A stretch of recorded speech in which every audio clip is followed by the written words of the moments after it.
Hello, fellow Rebel Capitals. Hope you're well. So we got big news in the jobs market. Let's get right over to Zero Hedge and check out this new payroll data that shocked the market.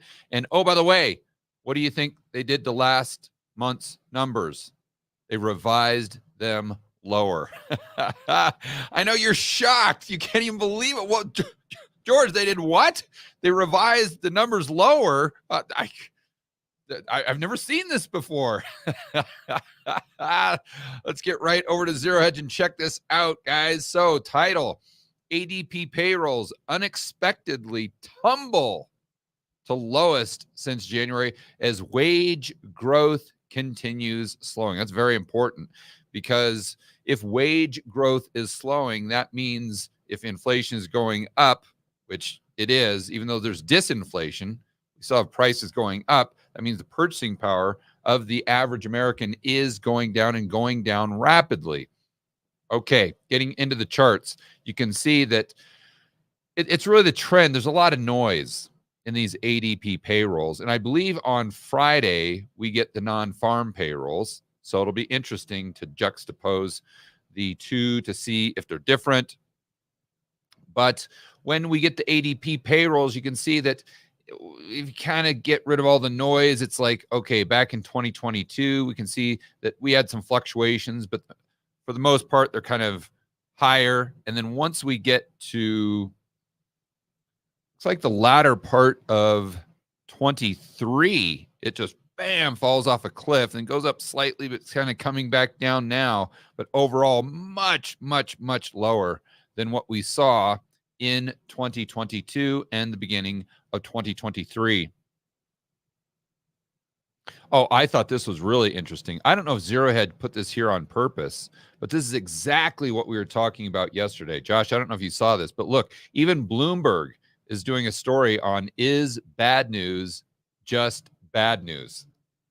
We've been talking about this a lot lately on the channel, and we discussed it on a couple videos yesterday, where I think we've really got to pay attention to that line in the sand when bad news becomes bad news. Because right now, bad news is good news. You saw that. I don't know if you see that. You've seen the NASDAQ today, but the NASDAQ, it's going straight up on NVIDIA, but also because the Fed's going to drop rates. The Fed's going to drop rates. Look at how bad the jobs market is. The Fed's going to drop rates. Yay. Meaning that bad news is good news. But we get to that point, and this is exactly what I was talking about yesterday. It's interesting to see Bloomberg talking about it today, where have we crossed that line where now bad news is bad news? And usually, not always, we're talking about probabilities, no certainties, but usually that's when you see the biggest declines in the market, because as we all know, it takes the stairs up, elevator down. Here are some other charts that illustrate, to their point, what's going on underneath the hood. They say, unlike last month, when practically everything was solid, I don't know about that, but they're saying things have really shifted here, especially for small businesses overall, but especially 20 to 49 employees. And let's see if I can find the part. So U.S. added just 152,000 private payrolls, a 36,000 drop from March, which was downwardly revised. Number of 188,000, originally 192,000. So again, just to be clear, last month they reported 192. Now they downwardly revise it to 188. And this month we come in at 152, which was way below expectations of 175. So then the next question, of course, is, well, next month, how far are they going to downwardly revise these numbers? Because it's pretty much the trend. It's what they do almost every single month. So this is what we'll really have to watch out for.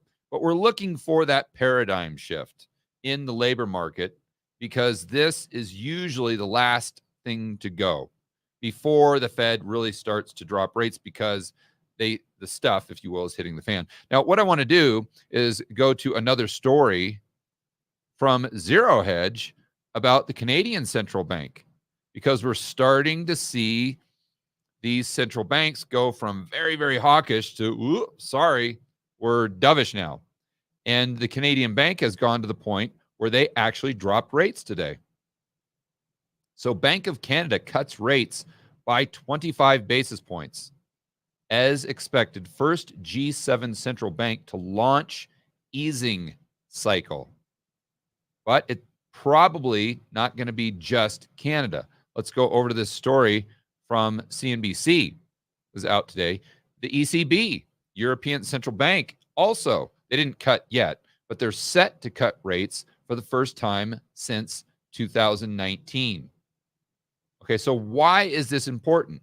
You may be saying, George, I don't care what the ECB is doing. I don't care about what the Bank of Canada is doing. All I really care about is the Fed.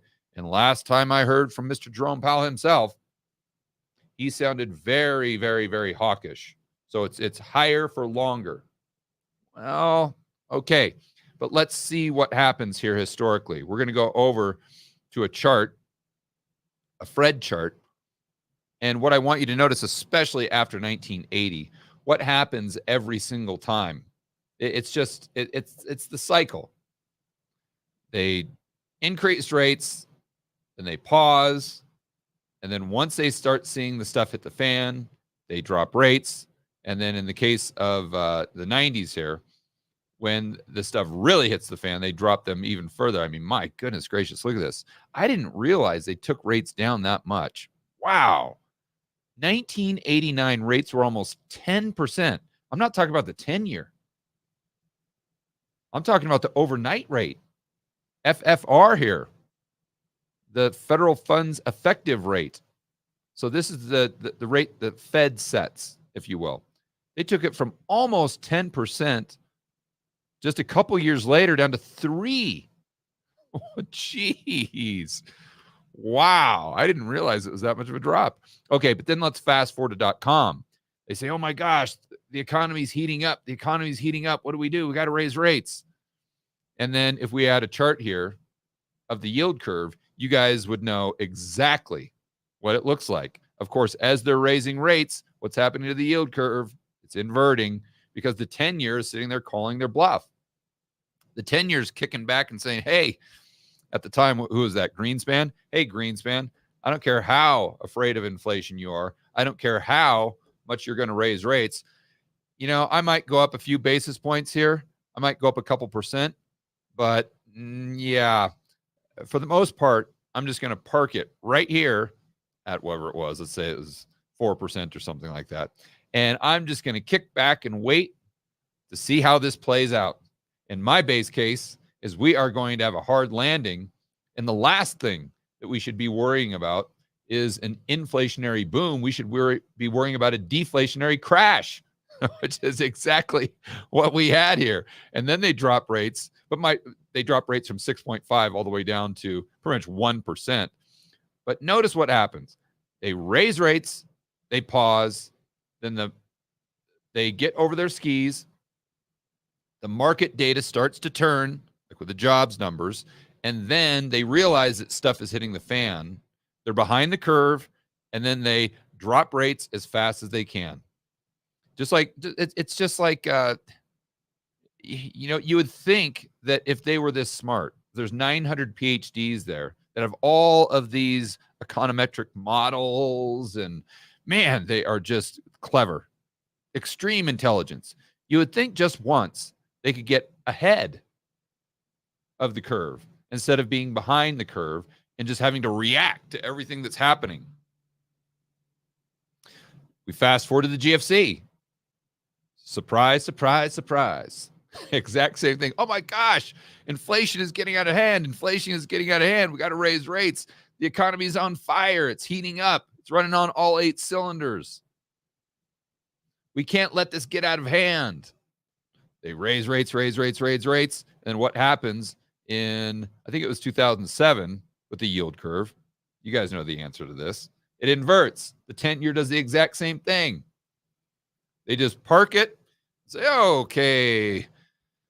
Who was it at that time? That was probably Greenspan as well. All right, Mr. Greenspan, we've seen this movie before, and we know how it ends.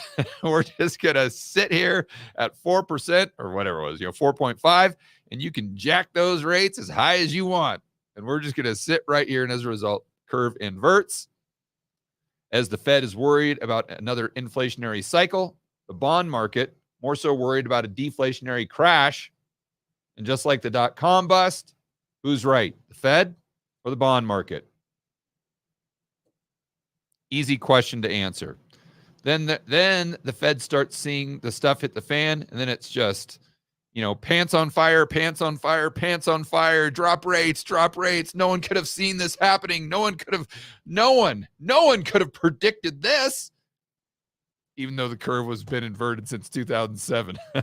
I love it. Then they take it all the way down to zero. Exact same thing during the cerveza sickness. And look at where we are now. They raise rates because they're worried about inflation.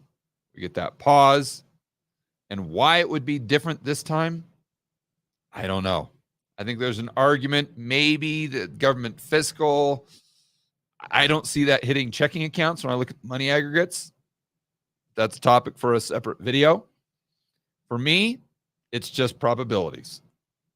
And if this is the way it always plays out, or the way it plays out most of the time, my money's going to bet on the fact that it's going to play out the same way. So we go back to the Canadian Central Bank dropping rates. We look at the ECB most likely dropping rates. We look at what's happening with the data in the United States starting to soften. And I think you look around the world, and why would the United States, or why would the Fed be any different than the ECB or the Bank of Canada?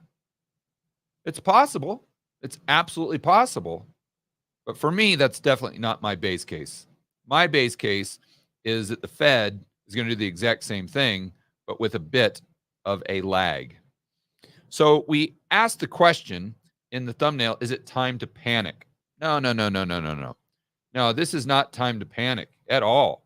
This is time to just look at history, see how the cycle has played out in the past, and then use that to your advantage to make rational decisions.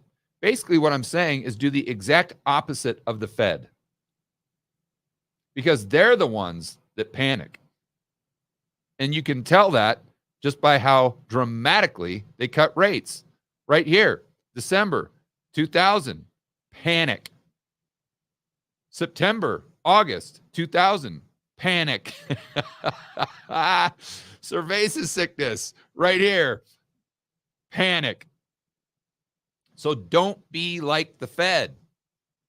Actually study history, use common sense, and then plug that into your overall analysis to determine how you should set up your portfolio. At least that's what I'm going to do. All right, guys, enjoy the rest of your afternoon. As always, make sure that you're standing up for freedom, liberty, free market capitalism. See you on the next video.